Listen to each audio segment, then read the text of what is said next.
¿Qué es el qué? El DANE es el Departamento Administrativo Nacional de Estadísticas. Es una entidad estatal que maneja información. Es que por eso quiero que debatamos ese. Sí, está acá. Porque es importante el DANE, porque eso es la que nos cuenta cuántas personas hay, la que, por ejemplo, hace estadísticas de todo tipo, por ejemplo, cuántas personas estudian, quién tiene acceso a acueducto. Sobre eso se toman decisiones políticas y económicas, ¿sí? De por sí que hace unas semanas había un problema ahí entre la registraduría, que es la que nos da las cédulas, y el DANE, sobre el número de colombianos. De hecho, ni sabemos cuántos son. Y eso afecta, por ejemplo, presupuestos. Si Soacha, si dicen que, por ejemplo, un municipio como Soacha dice que tiene 500.000, pero en realidad hay 1.000.000, ¿sí? Eso afecta porque le va a llegar menos plata, un ejemplo. Pero digamos, con los venezolanos hay los cuentan también, ¿no? Sí, claro, pues sí, eso en teoría deberían contar extranjeros, nacionales, eso, digamos que son, precisamente ese tipo de políticas las debe tomar basados en esas estadísticas.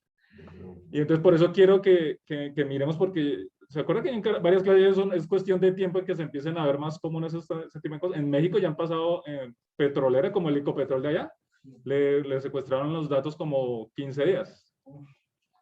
Entonces... Fue el martes 9 de noviembre. El DANE informa del martes 9 de noviembre del 2021 a las 23:34 los sistemas de la entidad fueron objeto de un ataque informático. Seguimos trabajando en el establecimiento de nuestros servicios. Twitter de DANE Colombia.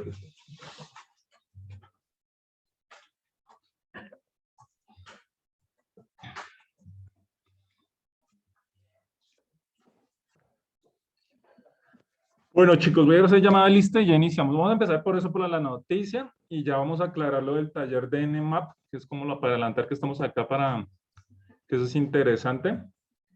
Y ahorita les doy un ratico para que terminen de cuadrar de pronto las exposiciones hacia el final de la clase, ¿no? Que mañana arrancamos. Entonces, venga, cuatro. ¿Quién arranca primero? Yo soy el tercer tiempo. Grupo 1 y grupo 2, sí.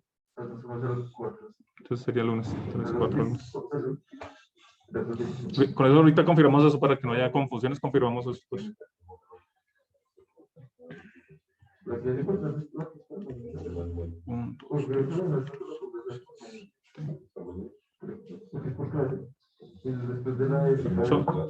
Son dos grupos por clase, ¿no? 1 y 2, y mañana y el lunes 3 y 4. ¿Ah, mañana 3 y 4? No, 1 y 2. Arrancamos mañana 1 y 2. El lunes 3 y 4. Sí, porque mañana no después del ciclo, y prácticamente eso es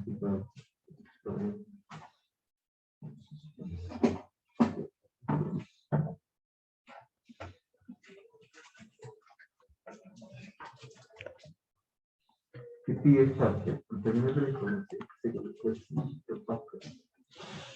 Ferney Arcila. Vale, Neftali. El silencio dice que no. No llegó Neftali. No, creo que dijo que no podía venir. Vale. Juan David Castro. Sebastián Gómez.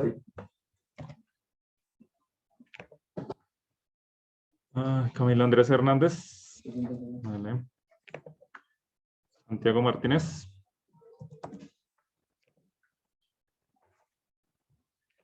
Conectado.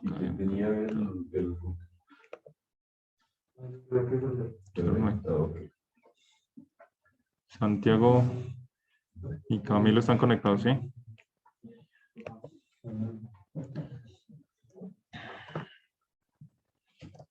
O sea que si no podemos venir, podemos ver la clase online. Sí. Nicolás Patiño. Darwin Perdomo. Vale. Luz Adriana Ramírez. Carlos Nicolás Rojas.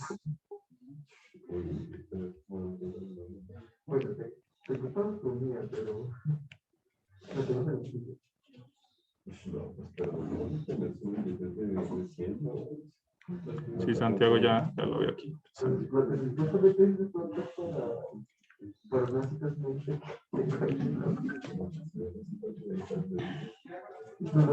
Carlos Nicolás Rojas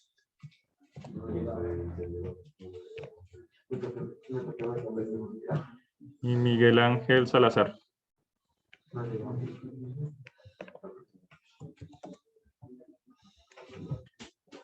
Acá está Camilo Hernández. De verdad, esa noticia que publicó, una ironía, ¿no? O sea, me parece una ironía casi al 10.000%, porque siempre se está enfatizando lo de la seguridad, que tenga tener tremenda seguridad en cuanto a todos los cibernéticos, para que en menos de 15 minutos vengan y la rebaten ese es que quiero que lo analicemos desde la parte técnica, por eso terminen de leer la noticia, porque es que es interesantísimo eso.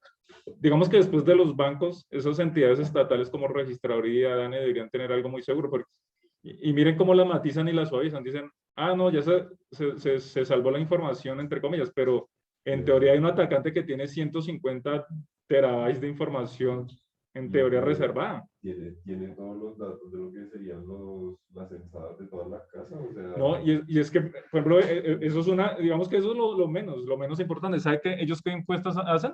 Llegan y llaman a los gerentes de las empresas, cuántos empleados tienen. Entonces, miren que eso, un delincuente sabiendo cuánto vende una empresa, cuántos empleados tienen, pues pueden empezar, no sé, a sobornar otras empresas. O sea, esto puede ser la entrada de una serie de ataques más grandes, porque tiene los nombres de los contactos del contador, o sea, imagínense, esa información vale oro para los delincuentes, ¿sí?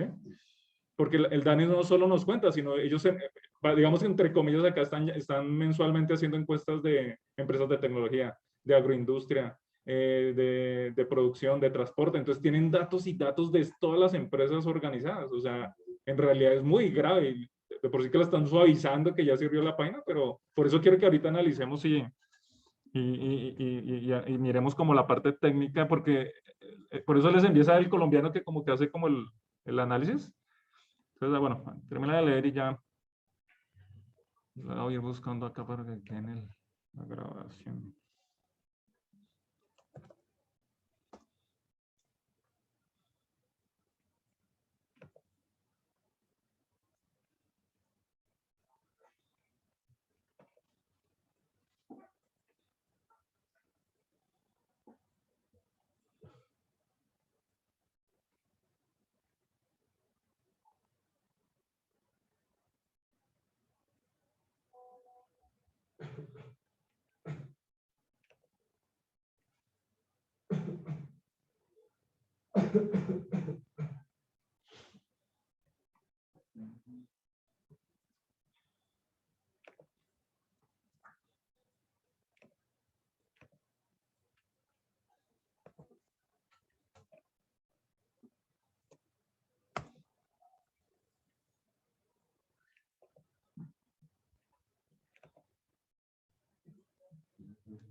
Bueno, chicos, entonces, vamos por partes. Vamos a analizar varios aspectos de la noticia. Dice, empecemos por en la introducción, ahí dice, la operación fantasma, que es una operación fantasma.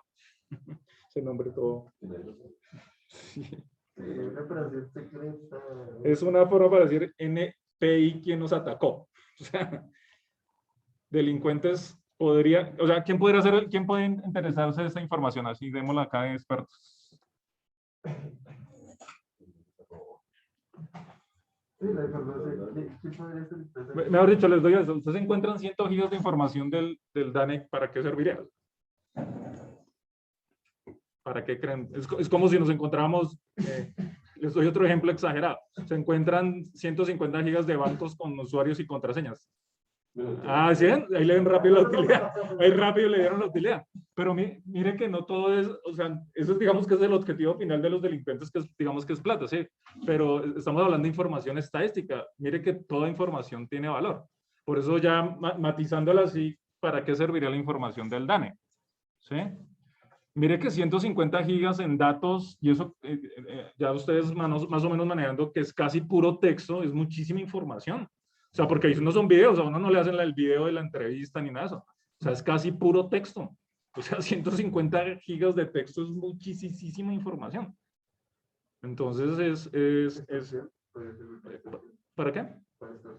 Para extorsión podría ser, porque por eso les hice como la introducción que hace el DANE. Además de contarnos, también hacen encuestas constantes a empresas. Está toda la información, por ejemplo, de petroleros, o sea, de toda la gente de Ecopetrol, de transporte, o sea, alguien con esa información puede tener contacto, nombre de la empresa, nombre del contador, nombre del gerente, porque esas encuestas casi siempre las llenan a niveles gerenciales.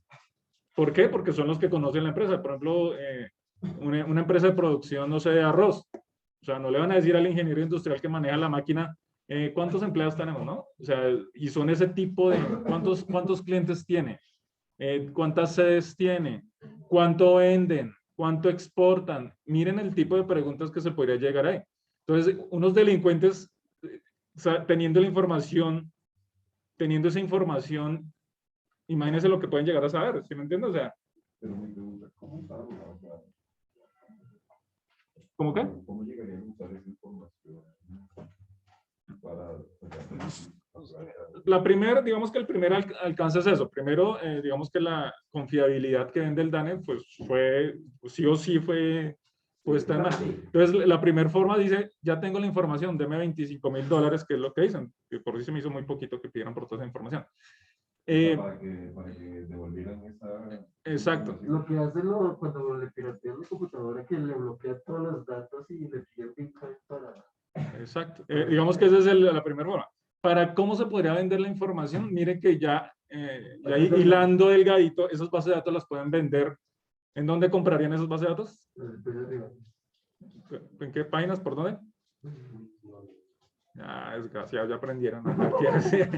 En esos foros, 4chan y eso, allá esos delincuentes empiezan de por sí que si empiezan a navegar de pronto, por ahí empiezan a ver, puede que sea mentira, puede que sea verdad, porque ahí es el riesgo de eso, pero esa información en delincuentes, digamos que puede llegar a valer. ¿Quién más? ¿Solo delincuentes y ya? Otro estado. Eso también sería peligrosísimo porque, por ejemplo, otro estado podría tener información de cuáles son las empresas que más venden para sobornarlos, extorsionarlos. Entonces, mire que digamos que ya dándonos las de Misión Imposible, ya de espías, pues también puede, en teoría, esa información no debería estar así tan fácilmente, digamos que accesible. Bueno. Las oportunidades que juegan, o sea, no conocen a los responsables ni nada por el estilo y pasan nada. Vamos analizando otra parte. Bastaron 15 minutos para que un hacker se apoderara de la información. ¿Sí se puede en 15 minutos? Pero ya más abajo dice que ya venía como con estudios. O sea, exacto. En realidad esa operación no creo que haya durado 15 minutos y eso, digamos que hay varias cosas extrañas que manejan. Vamos analizando la noticia que les den. 15 minutos que se dieron cuenta desde el primer borrado del primer servidor, ¿no? Entonces eso es muy diferente a que la operación solo haya durado 15 minutos.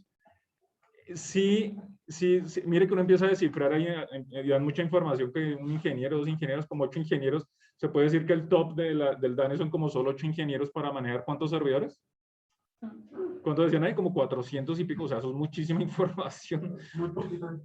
Muy poquitos ingenieros para manejar 400 servidores.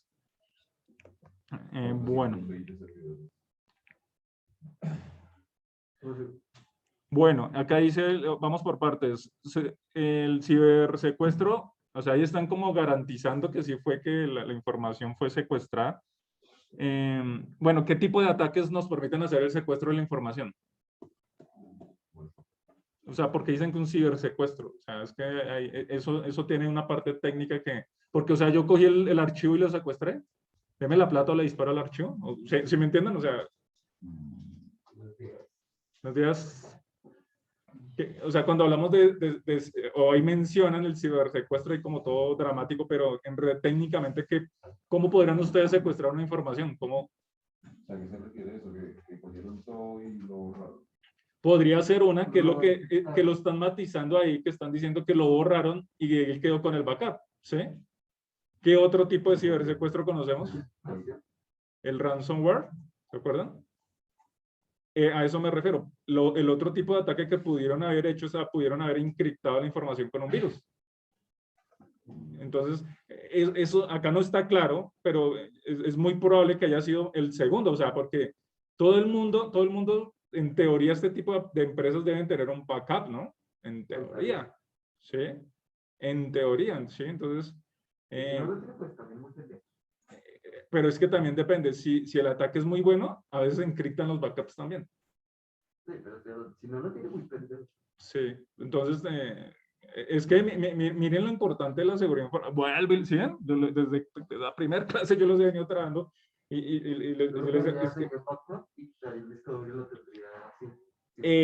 mire lo que acabas de mencionar. Dice, bueno, uno debería tener un backup offline. En teoría, cuando nosotros creamos políticas de seguridad, esa es una. Una política de seguridad no es, sí, yo copié el disco, yo copié todos los datos. ¿En dónde están? Ahí en el mismo computador. ¿Ustedes creen que eso sería una buena política? Porque se puede dañar el equipo, entonces un backup en el mismo equipo es una pendejada, y sí, ¿cómo se dice? ¿Sí? En otro computador de la red es medio pendejada también, ¿sí? Porque, ¿sí? La idea de por sí que los bancos tienen unas políticas de backups de información, y esa sí es muy específica. Pero, no sé, creo que eso ya se los había comentado, cada vez que usted hace una transacción de saldo, de traspaso, retiro, consignación, cuando a usted le sale la transacción aprobada del banco, el sistema automáticamente verificó que quedó registrada en el banco y en otro backup, creo que es 30 o 50 kilómetros. ¿Sí? O sea, el banco hace la transacción, replica Banco de la República y hay un data center en Barranquilla y esos dos, cuando los dos están confirmados, sale que la transacción es aprobada. ¿Sí? Llega a pasar algo acá, una bomba atómica nos cae, bueno, matemos primero a Barranquilla, que cae a Barranquilla, pues acá hay un backup. O si hay backup, en Barranquilla hay un backup. Eso, digamos que puede llegar a pasar. Sí, pero entonces, en teoría, eso debería pasar en cualquier empresa decente como esta. O sea, digamos que si pasa algo, porque puede pasar, mire que no son solo ataques, algo físico, terremoto, no sé qué, en un lugar geográfico debería estar el backup. Una de las políticas de una empresa mediana es tener el sistema de backups, discos duros, no sé qué, pero esos discos duros deben estar rotando en un lugar geográfico fuera. Casi suele ser la casa del gerente o el director de informática, tienen un backup de la información en unas cajas fuertes, en teoría. Pero eso es dispendioso. Pónganse ustedes a sacar solo los backups de los computadores. Eso es cansoncísimo, toma horas, que la gente está trabajando, no se hace, ¿sí? Entonces miren que... Entonces, miren lo poco práctico que puede llegar a ser. Bueno, ahí empiezan a echar carrata, bueno.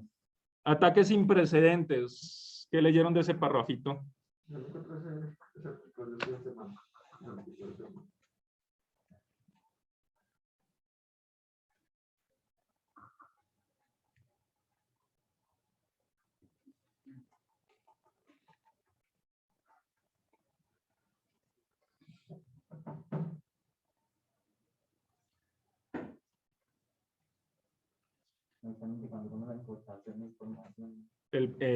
Sí, por ejemplo, dice, bueno, entre sus actividades tiene, por ejemplo, preservar la confidencialidad, incluso con otras oficinas estatales de datos.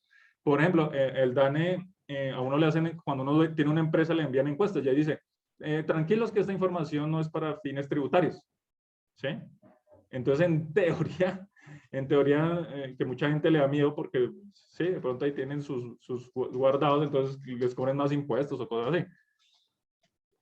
Pero entonces, ¿es confiable si guardo la confidencialidad del DANE ahorita? ¿No? Ese base de datos ya está corriendo por ahí. Eso no se ha visto en la historia. Es que, volviendo al tema, cuando yo los empecé a dictar clases, yo le dije, es cuestión de tiempo de que se empiecen a ver esos ataques. Mire, y quién sabe cuántos ataques, por ejemplo, en empresas privadas, esta es porque es pública, pero por ejemplo en los bancos, o sea, muy rara vez traspasan a la parte, pues, ellos les afecta, pero en realidad los ataques a los bancos son muy constantes. Ustedes mismos a veces escuchan, no, que me sacaron la plata, que no sé qué. Eso no es que cogieron preciso a la abuelita y la hackearon. Cuando suelen hacer eso, suelen ser cientos de personas que encontraron alguna vulnerabilidad y fueron muchos afectados. Entonces, a veces, si usted escucha una noticia, multiplique por 100 o por 1000 eso, ¿no? Bueno, lo de la operación fantasma sí es preocupante porque en realidad $25.000 se me hace muy poquitico. Algo de Pueden ser dos razones. Puede ser un ataque interno, o sea, alguien, un ex empleado, un contratista que tuvo acceso o fácil que... Yo les también, este dato ya se los había comentado, la mayoría de ataques vienen desde la misma organización, ¿sí? O sea, alguien con medio conocimiento tiene acceso, puede empezar a escalar contraseñas, se puede llegar a pasar eso, ¿sí? Entonces, podría ser algo así, porque en realidad las cifras se me hace muy poquitico. Por ejemplo, yo les había comentado, en Pemex, que es el Ecopetrol de México, pasó algo parecido, duraron bloqueadas toda la información, o sea, fue un ransomware, todos los computadores quedaron bloqueados y pedían $6 millones. ¿Sí? Entonces, pues, no sé, 25.000 se me hizo pues, muy... Entonces, podría ser uno de eso, o dos, podría ser algo estatal o algo político, sí, no sé. Va a ser una manera nueva para probar. Sí, o sea, sí se me hace como raro. Sí, es que dice que todo empezó con un usuario llamado VCenter que tenía los permisos de administrador. De administración. Es que miren que básicamente el ataque fue muy sencillo. Alguien tenía el super administrador, que esos... El hacker tendría en su poder 16.259.000 megabytes de información. Sí, las 200 terabytes, es muchísima información. Pero mire, en el ataque sin precedentes dice, el virus infectó la página web. Entonces, ¿es un ataque o es un virus? ¿Sí? Pero dice que la petición es contactar al manager gerente de esto. Sí. ¿Qué quiere decir? Pues porque ya estaban sobornados, o sea, tenía el contacto y le envió un correo supuestamente al director y ya tengo la información. Y en inglés y en español, ¿no? Yo eso creo que se pregunten es a quién le sirve la información que se vulneró. Dice que una de las incógnitas que es más bien investigación de la fiscalía es a quién le sirve la información que se vulneró. Claro, es que, pues entre comillas, mire, acá, sin saber exactamente todos los estudios, pero eso puede valer plata para delincuentes y eso. Eso en realidad es muy grave, en realidad es muy grave. Pero ahí dice que no roba información, sino que la elimina toda.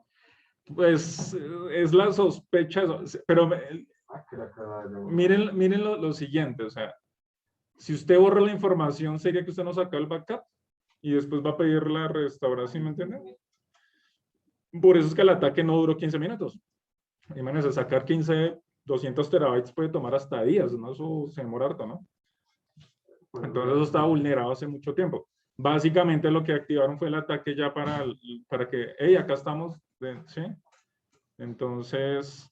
Sí, es como cuando un ratón empieza como ese y usted no se da cuenta hasta que ya ve un buen disco grande. Exacto, tal cual. Entonces ya algo pasó ahí. Bueno, ¿cómo protegemos los datos? Ahora sí llegamos como al tema de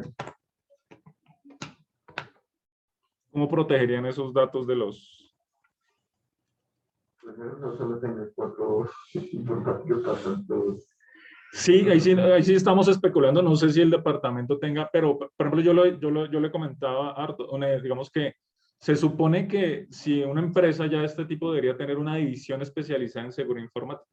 Se suele simplemente como delegar esa información a los mismos ingenieros, pero o usted desarrolla o monta la red o hace todo, ¿sí? Básicamente los auditores, ahí es cuando entra el trabajo de los auditores, que es crear las políticas y verificar que se cumplan esas políticas. No es un trabajo fácil porque ya depende de muchas personas, depende de la capacitación de eso.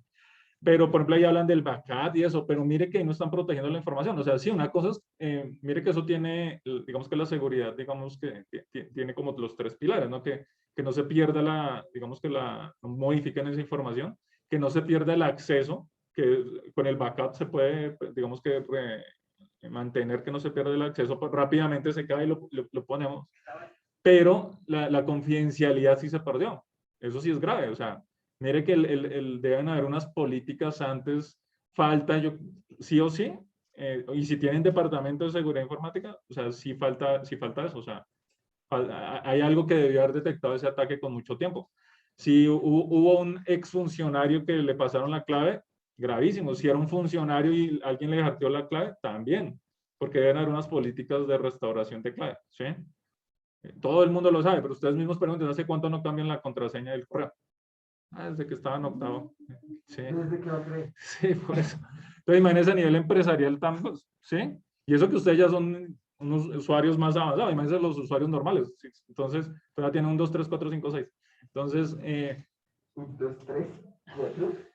¿O tiene la típica contraseña? Bueno, en información de que está en riesgo, miremos ahí ya, creo que en la parte media dice, censo y su relevancia en políticas públicas, lo que les decía, toda la información de ciudades, eso, digamos que sí sería más difícil de contextualizar, pero de pronto para un estado tercero, para un estado podría ser, ante una eventual guerra, podrían saber cuántos habitantes, no sé qué, entonces digamos que esto es información. Pulso económico para la toma de decisiones. Las encuestas de pulso económico era lo que les decía, que toman sectores y empiezas a hacer, entonces en tecnología, en logística, en fabricación, en alimentos, ¿sí? Entonces mire que esta información en realidad sí es grave que, por ejemplo, la tenga otro estado y saber cuántos fabricantes de arroz hay, no sé qué, y papas y todo eso, si exportan, si importan. Para que no me digas que Colombia fue Pues como estamos en geopolíticas ahora. Bueno, concluyendo entonces. Porque, por ejemplo, Estados Unidos siendo aliado de Colombia, no me interesa. Sí, pero sí le puede interesar a China, a Rusia, ponte una eventual guerra colombo-venezolana. ¿Sí? O sea, es que Estados Unidos y Rusia nunca pelean, pero sí se pelean a través de terceros, entonces eso sí es un problema. Y las guerras que pueden ser de agua o comida, y sí van dándolas como de, por ejemplo, una parte de producción de comida que sí puede afectar. Ahorita hay una crisis de precios que van a ir subiendo los precios de casi durante un año van a empezar a subir, ¿no? Entonces, eso es... Sí, sí, eso sí. Bueno, muchachos, entonces, concluyendo desde la parte de esta noticia, ya conclusión es gravísimo, o sea, es grave que una entidad, porque hablamos de entidades que sí tienen presupuesto, sí, porque, no sé, no he mirado, pero eso debe tener muchísimo presupuesto. Segundo, ¿cuál es el activo del DANE? La información, ¿sí ven? Entonces, por eso es gravísimo, si se supone que, porque no es o sea, todo, y bueno, eso ya lo vemos, cualquier empresa, el principal activo es la información, pero el DANE recauda esa información, analiza, procesa eso. Entonces, esto es gravísimo porque, digamos que a nivel estatal nos deja muy mal parados, digamos que les queda muy mal parado, y sin imaginar qué otros tipos de ataques pueden estar en este mismo proceso. Cosas sospechosas. Operación fantasma quiere decir que ya hay delincuentes externos o internos que saben muy bien lo que están haciendo, ¿sí? Entonces eso sí es preocupante, digamos que la información que se empiece a rodar. Pregunta, si ustedes, por ejemplo, llegan, un día están por ahí por el Onion y encuentran la información del DANE, y si la bajan, ¿ustedes harían parte del delito o no? ¿Cómo? Si la bajo. Sí. Si encuentran le gustan por allá por el dark web y encontraron un backup de las bases de datos y lo bajan. Legalmente sí sería parte. Porque nosotros deberíamos desinformar, no descargar. Exacto, podría ser, sí, digamos que es lo mismo de tener pornografía, o sea, solo tener la pornografía infantil, eso ya es el delito, ¿sí? Eso es muy grave también, entonces, miren todos esos aspectos que deben tener en cuenta para... Pero, por ejemplo, sabes del delito, no lo es, ¿sabes? Sí, entonces, la pregunta es, si lo van, no lo van, entonces, todo eso deben de tener mucho cuidado también con eso, con la información que bajen y que miren. Bueno, muchachos, listos. Entonces ya con esa adelantamos como la parte de noticias, que sí era importante esta noticia, ¿sí? ¿Sí? Para que vuelva y recalco la importancia de la seguridad informática en la actualidad. Bueno. Entonces vamos a empezar a hablar de Nmap. De por sí que todo lo que estuvimos trabajando esta semana de puertos tiene que ver con Nmap. Tiene que ver mucho con esa parte de los...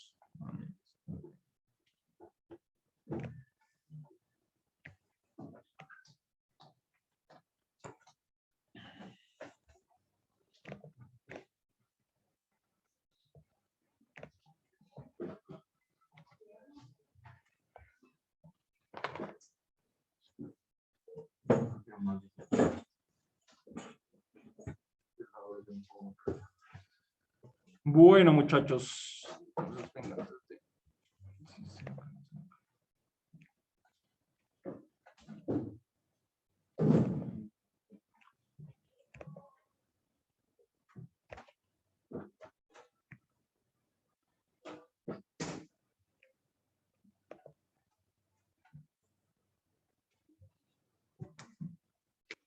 Bueno, hagamos un resumencito antes de ver qué es lo que hace Nmap y por qué es importante conocer los puertos. En telecomunicaciones vimos una herramienta que era el Wireless Sharp, ¿cierto? Wireless Sharp. Me falta una tiburoncito. ¿Para qué servía el Wireless Sharp? ¿El tiburón para qué no servía? Tiburón, sí, ¿para qué no servía? A los paquetes de información. Entonces, vimos que los paquetes de información simplemente eran un poco de texto, que la IP, eso, creo que eso es clave para comprender cómo funciona. Así funciona todo. Cada milésima de segundo que llega su información, su videojuego, todo eso, es eso. Son miles, cientos de paquetes dependiendo de la conexión que están llegando y se están comunicando, ¿no? Entonces, sí es importante empezar a comprender. Esa es la base de todo. Metaversos, de todo el WhatsApp, esos paqueticos de información, eso es todo, ¿sí? Más a bajo nivel, pues están los unos y ceros, pero digamos que eso ya no es netamente desde el procesador. La base de este Wireless Sharp es, ahí lo vimos, grabar y analizar paquetes. Ese analizar paquetes, ya vieron cuánto podría valer un curso, ¿sí? No tanto por el precio, sino por la importancia, ¿sí? Porque solo analizar paquetes en una red, solo analizar paquetes para los ataques de virus ya requiere muchos conocimientos de todo lo que son protocolos y puertos. Por eso estuvimos haciendo como esa tarea y la idea es que sigan trabajando esa tarea si les gusta toda esa parte de seguridad y también de desarrollo, porque ustedes cuando empiezan a hacer desarrollo es muy probable que utilicen puertos, ¿sí? Creo que ya han utilizado algunos puertos, ¿no? ¿No? ¿Ni idea? ¿No vieron PHP? ¿No utilizaron, no han visto PHP en la parte de programación del SAN y eso? Ah, sí, cuando instalaron el SAN. Cuando instalaron el SAN, supuestamente montaron un servidor web que utiliza el puerto 80. Hace lo que nos explica, A mí no me han explicado un poco de cosas y tocó aprenderlas. Por eso es que tienen que empezar ahora. MySQL, ¿qué puerto utiliza? 33.600, creo que es. Ahí está en el listado. Eso tienen que empezar a conocer todo ese tipo de cosas. ¿Por qué? Porque dicen, no, pues que ya en la red hay un servidor, no, resulta que usted le puede cambiar el puerto 80 por el 8080 y funciona, ¿sí? Entonces sí es importante que empiecen a manejar todo eso. Entonces miren que en desarrollo, pues no es que no sea el pan de cada día, pero sí también debemos manejar los puertos, ¿sí? Y ahorita hacia futuro que ya estamos hablando de metaversos y todo que cosas, entonces es muy probable que utilicen puertos, las APIs, entonces miren que por lo menos sí saben qué es eso, entonces miren que no es tan lejano. Obviamente ya si ustedes se especializan en quieren trabajar en seguridad informática, pues ahí sí se los deben aprender de memoria. Bueno, entonces estamos hablando de los paquetes. Entonces, cuando nosotros hacemos un proceso de comunicación, que es lo que estamos viendo acá, entre dos computadores, vamos a decir, PC1 y PC2. Está el medio físico por el cual nos conectamos, ¿vale? Que es el cable, la red de RJ45, todo el hardware. Está el protocolo, ese mismo sistema ya empieza a comunicarse, o sea, la tarjeta de red no es, ¿sí? Eso no es solo corriente, sino es comunicación. Por ejemplo, la Mac, ¿qué es la Mac? No, que habíamos dicho que era la Mac. Eso ya lo habíamos hablado. No, pero esto es mucho. Memoria a corto plazo, 15 minutos.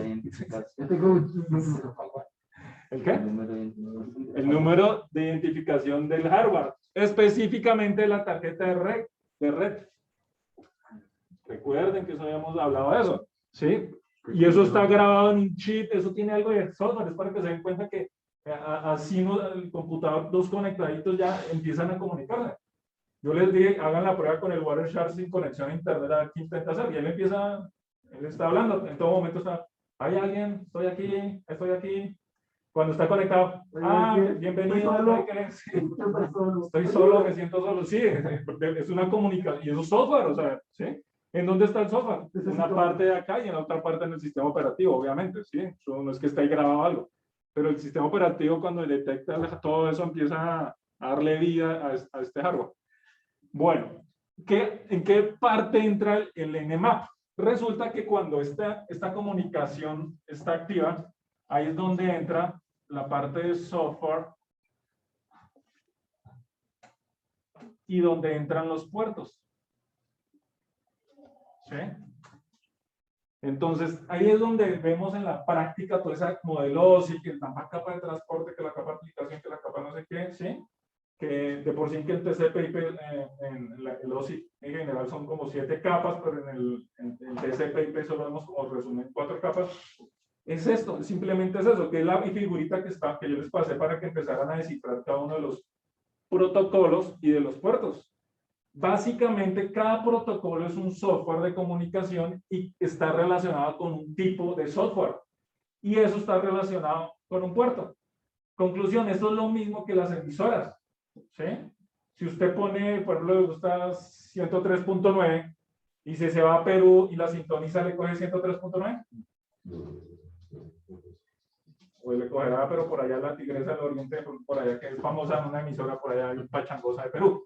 Pero es diferente, y vaya, ¿sí? Entonces, lo mismo funciona, eso tiene un alcance, eso tiene, dependiendo del medio y dependiendo, digamos, de lo que está transmitiendo. Entonces, puerto, protocolo y software están relacionados. ¿Qué es lo que nos permite hacer el Nmap? Entonces, el Nmap, ¿qué averiguaron del Nmap?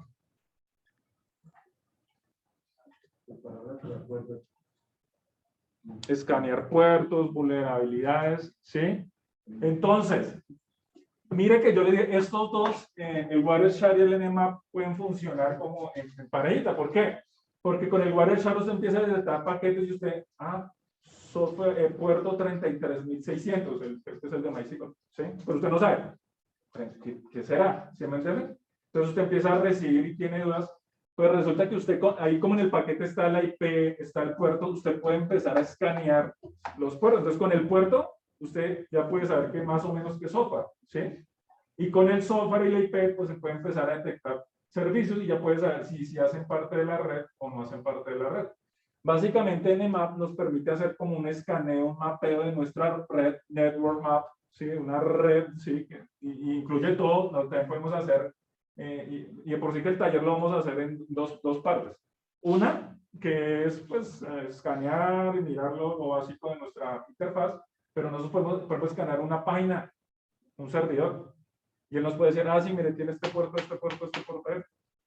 Entonces, digamos, yo trabajé en Mercado Libre, en los chats, y entonces iba a entrar, bueno, ya le dan como un programa, una VPN, un FortiKey, algo así, y necesitaba unos puertos, ¿sí? Pero que no los abre.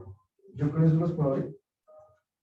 ¿Cómo se abren los puertos? Buena pregunta. Depende de dónde estoy yo en la red. Por ejemplo, acá, nosotros no podemos abrir un puerto así olímpicamente si no tenemos acceso al router principal. ¿Sí? ¿Solo se puede con el principal? ¿No se puede, digamos, con un amplificador? Por eso les digo, depende. Estamos acá en la universidad ahorita. Entonces, hay unas IPs creo que es la 192.168.0.1, casi siempre es a la puerta de enlace de la red. ¿Se acuerdan cuando, que se acuerdan, pues que se van a acordar, ya se los olvidó? 127.0.0.1 es la misma entrada de localhost. Cuando ustedes vieron localhost, hola Adri, ¿cómo vas? Esa IP reservada, esta es una IP reservada para que el computador se llame a sí mismo por puerto 80. Ahora sí entienden eso, ¿cierto? O sea, me llamo yo mismo por puerto 80 a ver si tengo un servidor web. Esa es la razón del 127.0.0.1. Usted va a cualquier computador y lo llama 127.0.0.1 y él se llama a sí mismo a ver si tiene un servidor web activo. ¿Sí? Por ejemplo, usted, y esta máquina tiene duda, usted entra a la máquina 127.0.0.1 y si le carga alguna paginita o un error de tipo servidor, sí, tiene el servidor. Esta es casi una IP, casi siempre se utiliza de puerta de enlace para el router. Es la puerta, es para mirar desde mi red que encontramos. Esto tiene ¿cómo lo podemos saber? ¿Cómo podemos estar seguros? Con el IP config, con el de Windows, él me muestra la puerta de enlace y me confirma si es esta IP que puede llegar a variar, ¿no? Ahorita hacemos la prueba. Bueno, lo de los puertos, entonces, ¿qué les decía? Pues resulta que esos puertos, usted acá, nosotros sin acceso, nosotros como computadorcitos normales, no podemos abrir puertos de acá, porque acá tendríamos que, con la configuración del router, podríamos abrir o cerrar los puertos. ¿Sí? Esa práctica que estamos haciendo con el router que está rotando por ahí, ¿sí? el inalámbrico, eso es más o menos lo que nosotros podríamos hacer. Entramos con un usuario y una contraseña y definimos qué puertos están abiertos y qué están cerrados. Conclusión, desde la casa, ¿cómo podríamos abrir o cerrar puertos? Con el proveedor de acceso a Internet. Sí, casi siempre en la mayoría están abiertos, ¿sí? Pero si hay alguno cerrado en particular, digamos que el proveedor de acceso a Internet nos puede dar el servicio. No, es que usted verificó que el puerto está cerrado con este software o usted puede ver, hay muchas herramientas para verificar que su puerto está, y para abrirlo es acá, porque su computador lo tiene abierto. El que está cerrado es acá cuando va a salir por la red. ¿Solo ellos lo pueden abrir? Sí. Porque su vehículo se llama no lo abre. Sí, entonces es que ahí viene el problema. Si no los abren, porque entonces, ¿cuál es la razón de que si es un puerto muy específico o algo? Casi siempre lo que ellos dicen, bueno, si quieren usted tener control sobre eso, por ejemplo, le hacen comprar una IP fija, por ejemplo, para que ya, sí, porque como ellos tienen una IP dinámica, si abren esos puertos, conforme cambie la IP, es probable que ya no les sirva, ¿sí? Toca volverla a configurar, entonces, pero entonces esa es la razón, ¿sí? Entonces, por ejemplo, la universidad es muy probable que tenga una IP fija y ya esté organizada, y entonces ahí se puede abrir o cerrar los puertos, ¿sí? Bueno, entonces, la importancia del escaneo de puertos es porque, y en conjunto con el Wireshark, es porque nos va